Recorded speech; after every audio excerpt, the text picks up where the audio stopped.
He was a DP who was out shooting in the Middle East. He was actually shooting in Beirut, and he called and said, I need you to get this lens, that lens, whatever lens on a plane over to me. And I had no idea what he was talking about. Importation bonds. Hi, welcome to How Much Can I Make? I'm Mirav Ozeri. What does a TV producer actually do?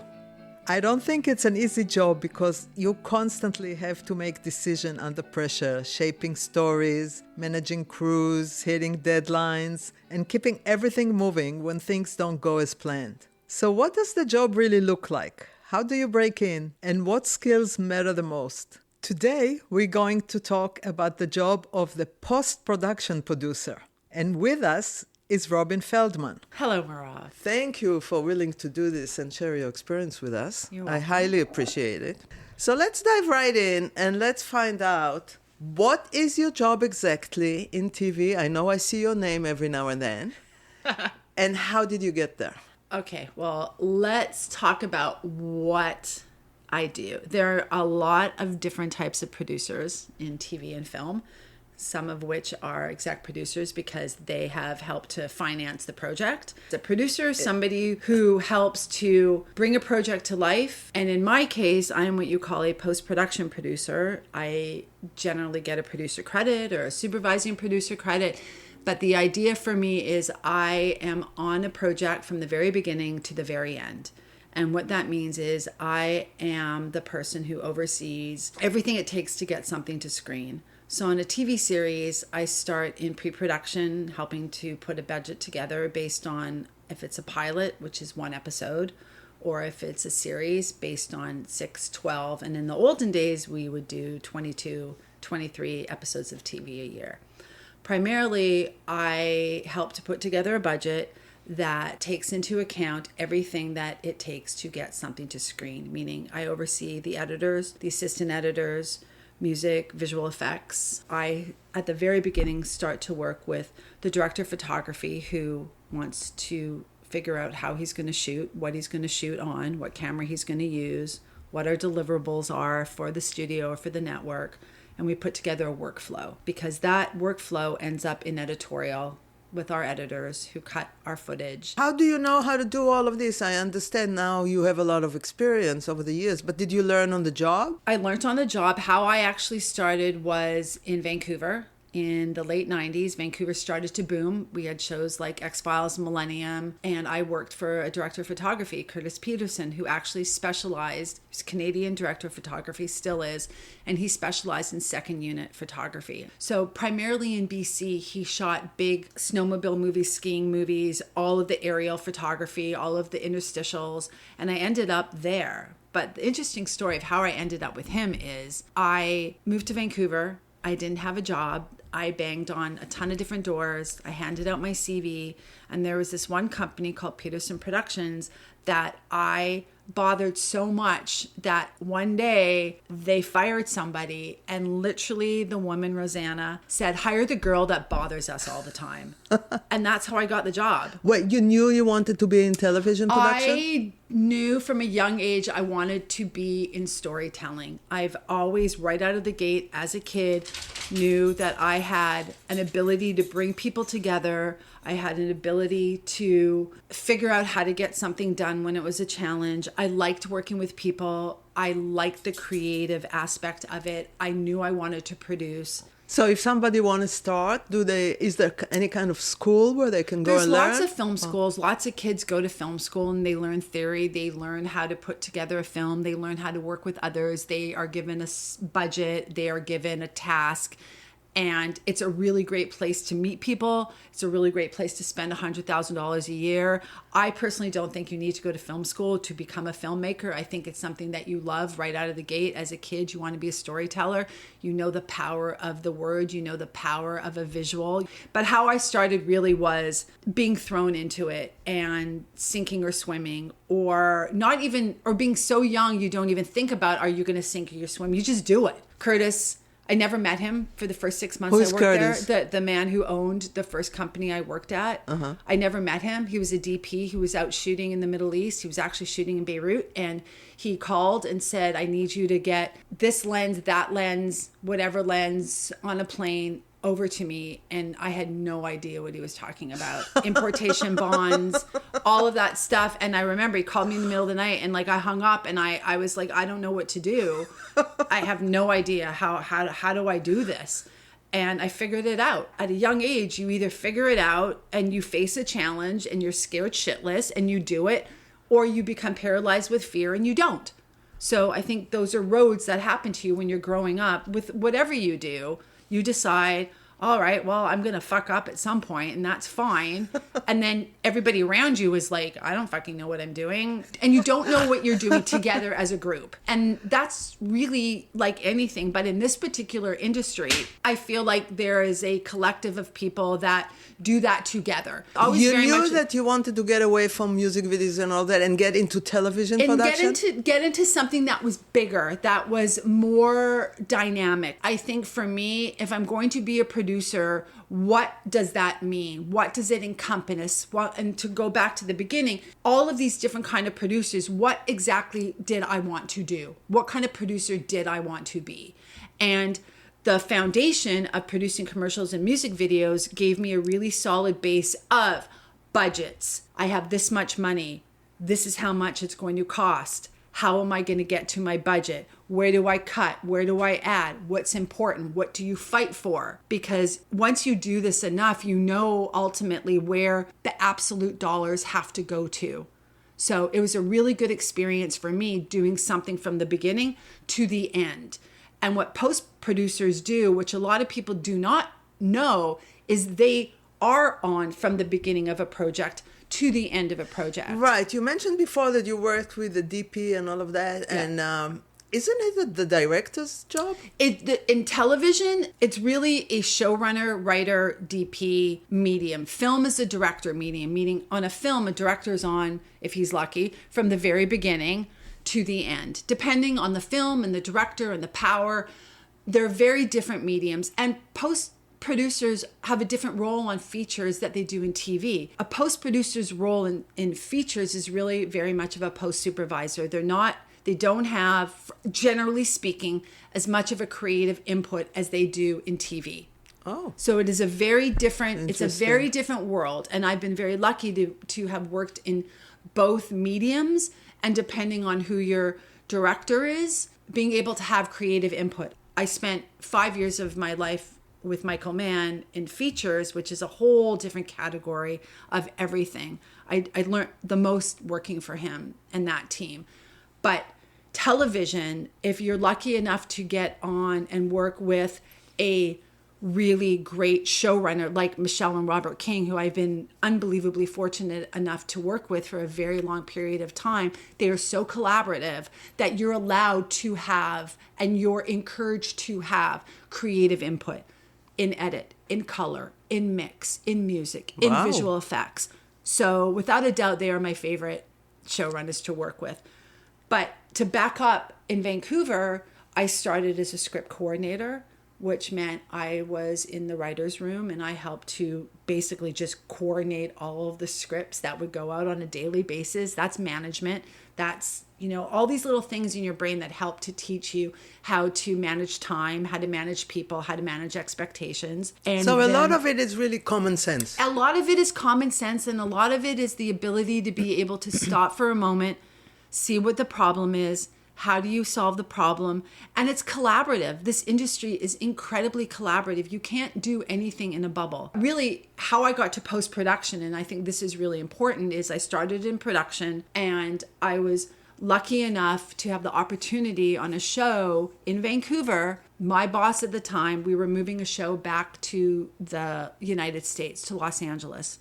And there was a production executive at Universal, a very beloved production executive named Bob Minkoff, who asked my boss in Vancouver if she wanted to bring me to LA. That never happens. That's the universe looking out for you, right? That doesn't happen to Canadian. Hey, do you want to bring your assistant to LA?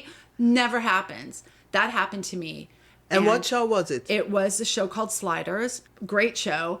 And I remember Michelle, my boss, calling me and saying, Robin, do you want to come to LA? And I was like, wait, what? Okay. And I remember calling my mom and asking her what I should do. And she said, get in the car and start driving before they change their mind. So that's how I got to the States.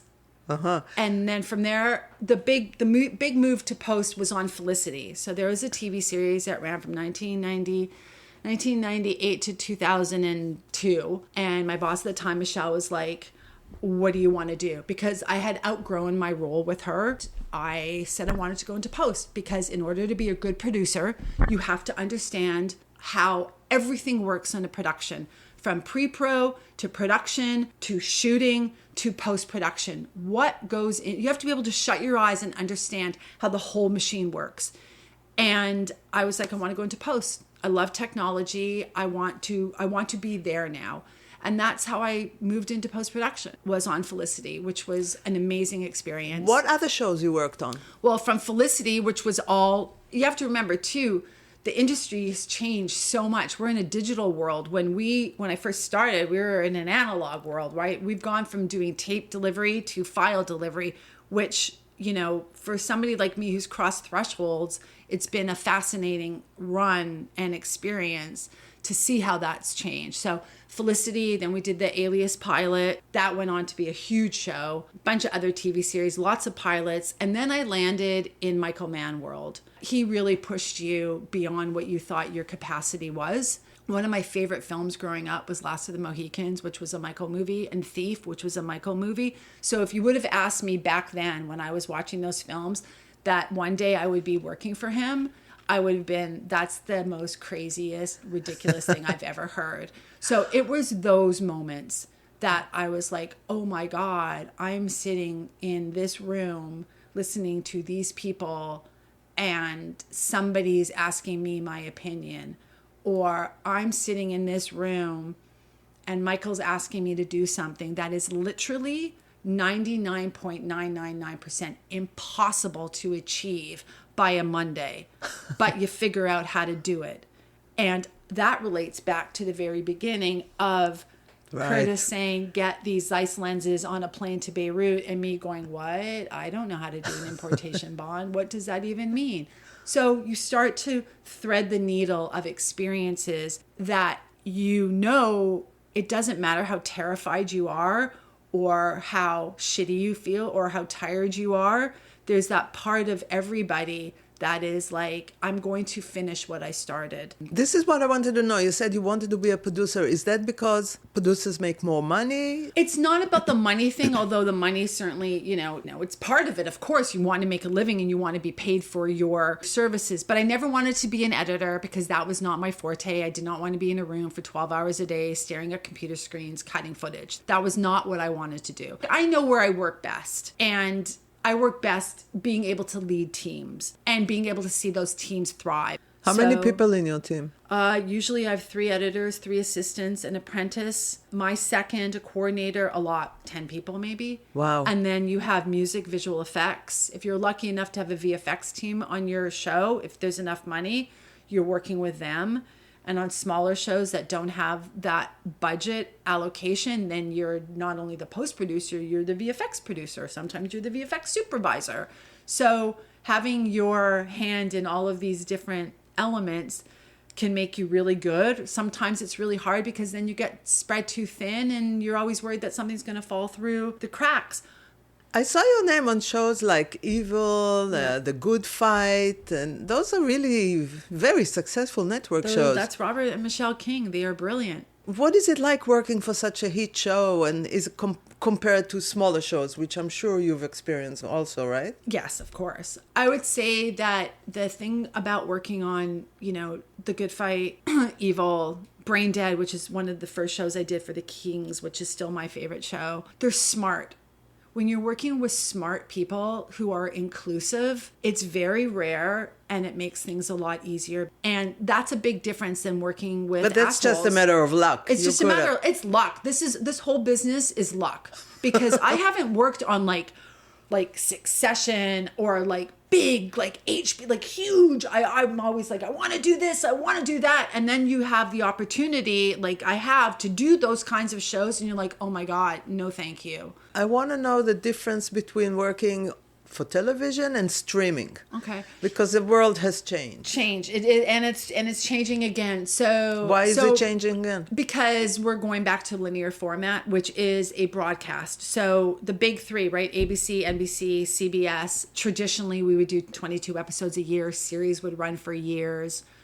It's different because you have more episodes to deliver in a shorter period of time because you're hitting air dates. In broadcast, you're shooting and delivering all at the same time. Okay. And that can be really challenging because you have a much shorter post period between the last day of dailies and when you actually have to deliver an episode. Right. Remember, too, in network, you are tied to a time, right? We call it your total running time. Most network shows are like 42 minutes and change. Right. Streaming shows can be like 55 minutes. They're much It doesn't longer matter, right? because they're not tied to a programming, a schedule, an advertiser. So before we get into the money, walk me through a day in your life on your job. So it depends. It depends on if we're in pre-production, if we're shooting, and if we're in post-production. So pre-pro, you have your first script. You're breaking it down. Your first AD walks us through the script. We talk about the concept, what it takes. So every department will have a meeting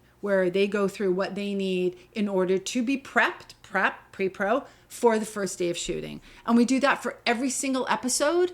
Then on a daily basis, when production starts shooting, we get our dailies, which is everything that is shot that day, which is why we call it dailies. We get our film the next day. The editors start working. They start putting the cut together. And then we have to spot the episode. You spot for sound, you spot for music, you spot for visual effects. What do you mean spot? Spot means we all sit down, the sound team all sit down, and we watch the episode and we look at a scene. What's going on here sonically? What's happening in the background? Is there a storm? Right? It depends on what what's the story about. Mm-hmm. So there's a lot of subtext that goes into making a TV show. All the little nuances that you might hear, that's all discussed. So there's a sound spot. Then there's a music spot. Where does score come in? So we spot that. Literally, we watch, we talk about it, we move on. So the whole team makes this decision? I thought it was a director. No, and TV, the director is usually done after the director's cut. TV is a showrunner medium. So the kings.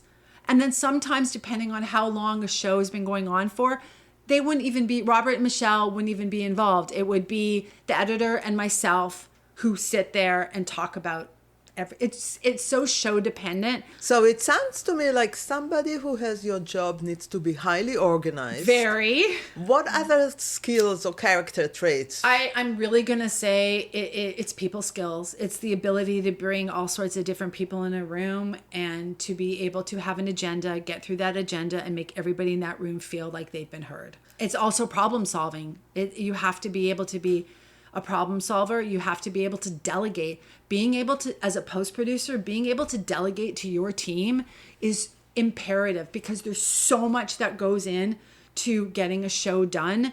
Like my second on this show is he deals primarily with visual effects because I'm dealing with music and sound and budget and schedule and so many other things that if I was to do everything, something's going to get missed. So you have to be able to delegate. You have to be able to empower your team to do what they do. Our coordinator schedules all the ADR, which is when all the actors have to come in and redo some dialogue. All of the credits, opening credits, end credits, those all have to be documented, tracked, approved. It's a big job.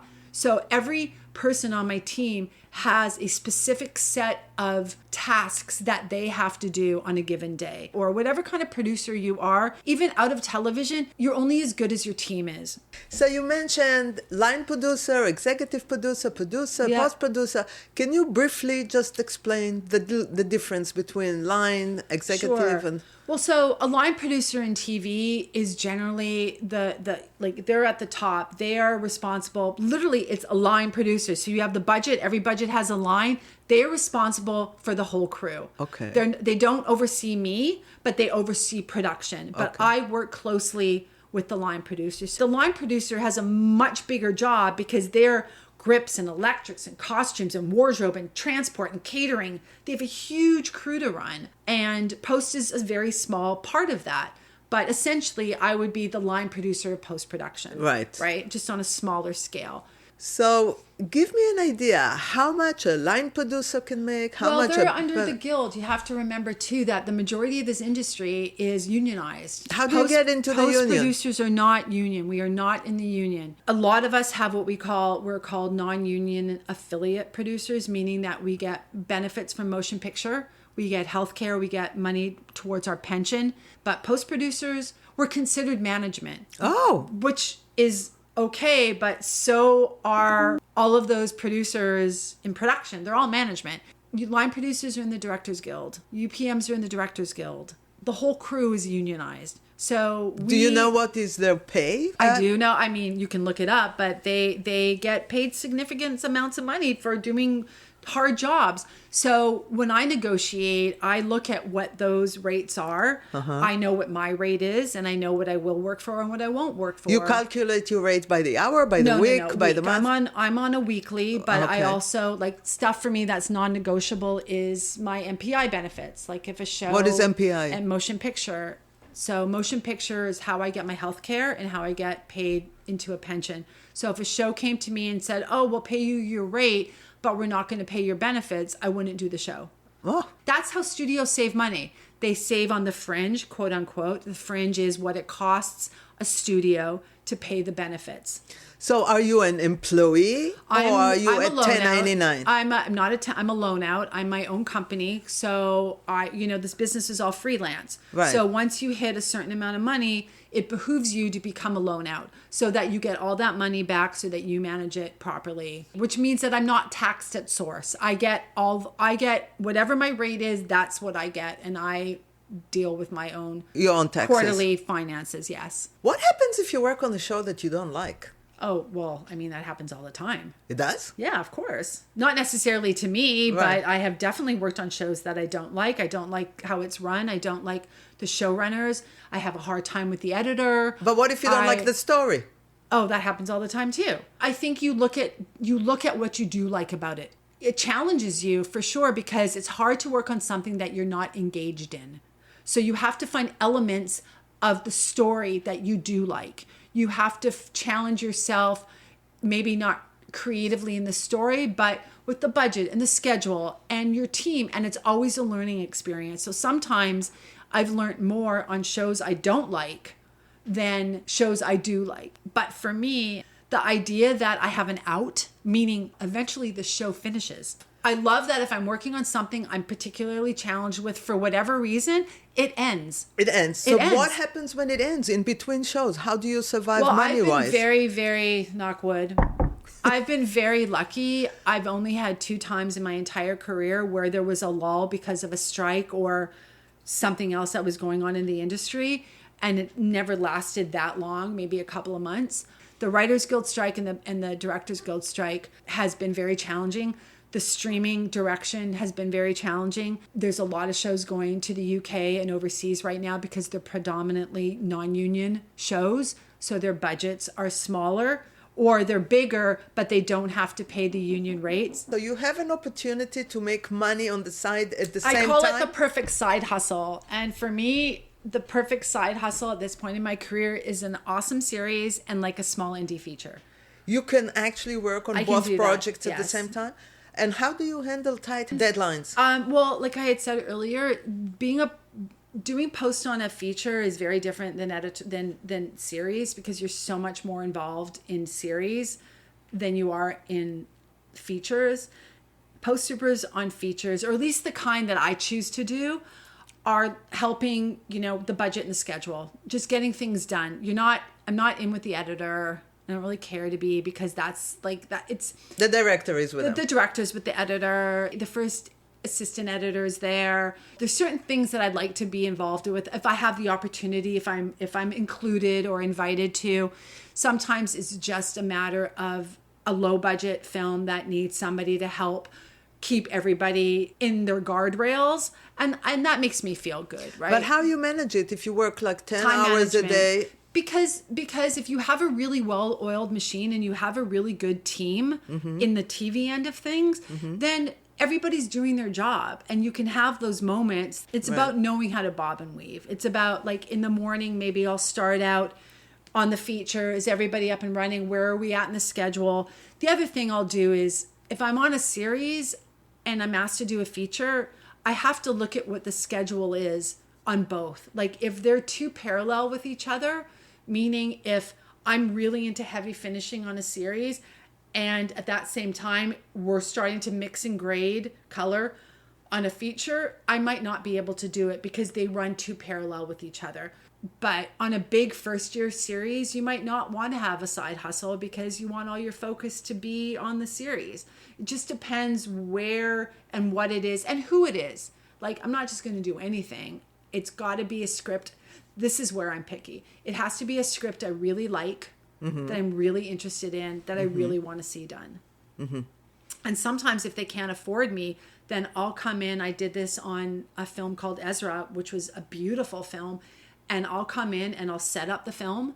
And then I'll have my coordinator, who I work with a lot. Excuse me, when you say set up the film, what do you mean? I'll set up the dailies, the budget, the schedule. I'll get all the pieces on the chessboard in place. Okay. So, and if they want, they can always call me for other things. But somebody maybe not as experienced will come in and run the day-to-day operation. What are the possibilities of growth in your business, money-wise? If I'm looking to increase my yearly income, is that what you're saying? Yes. Well, I think then it's about the side hustle. You know, I get paid a healthy wage, so I shouldn't be, and I'm not focused on extra bits. I've been fortunate enough with the Kings that a lot of times we've had overlapping shows.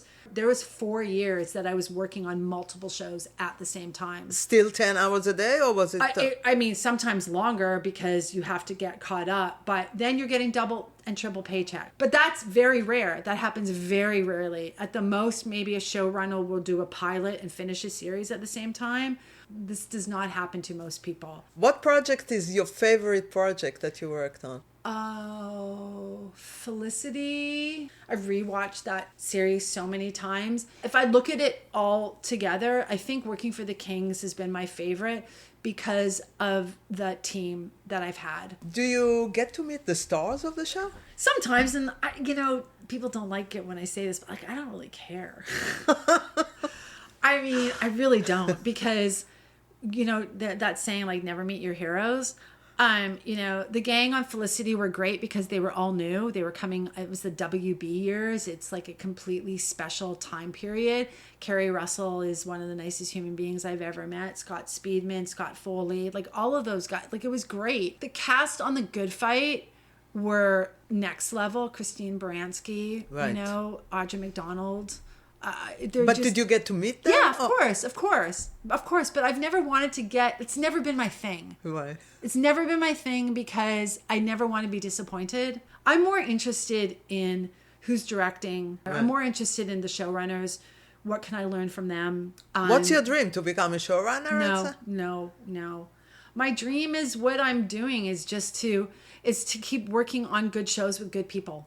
That's that. I feel like I've achieved that dream. Right. Whatever dream I have to do separately, you know what my dream is. I want to find a great script and make a great movie. But I don't have the time, and I don't have the bandwidth, and my brain hurts. Right. And that's a really hard thing, because the danger of what we do is you're so busy, your bandwidth is really spread, that sometimes we forget why we got into this business in the first place. The things that we really want to do, the interests that we have, they get sidelined to help other people realize their dreams. Right. And I hope for myself in the next 4 or 5 years that I will be able to put a little bit more focus on what I want to do creatively. However, with that said, I also recognize that if that day ever comes, the collection of people that I have, the vendors included, I know that I would be able to turn around and say, hey, I'm doing this now for myself and I need help. And I know that people will be there for me, whether it be processing your dailies for free, or a couple of days on a mix stage, or some VFX help, or some showrunner guidance, or some script feedback. Those are, I feel like, the bonus points that you accumulate along the way. If you're a good, kind person, to be able to at some point turn around and ask something from somebody. You know, the funny thing with all the different people that I interview, every single one of them say you have to be a kind person to get whatever you want. Yeah. It's like the And key. genuinely kind, not Yes. manipulative. No. So if you could give one piece of advice to a 20-year-old that is trying to break into the industry, what would that be? Don't. It's hard. It's You have hard, to- but it's great pay. It's very sexy. No. It's that's all from the outside. It's sexy from the outside. It's great pay once you hit something. It's harder and harder and it's like any generation, right? And it's like any field. It's harder and harder to get into. There's more and more people doing it. There's a lot of people doing it that shouldn't, that don't have the talent, that aren't good at what they do.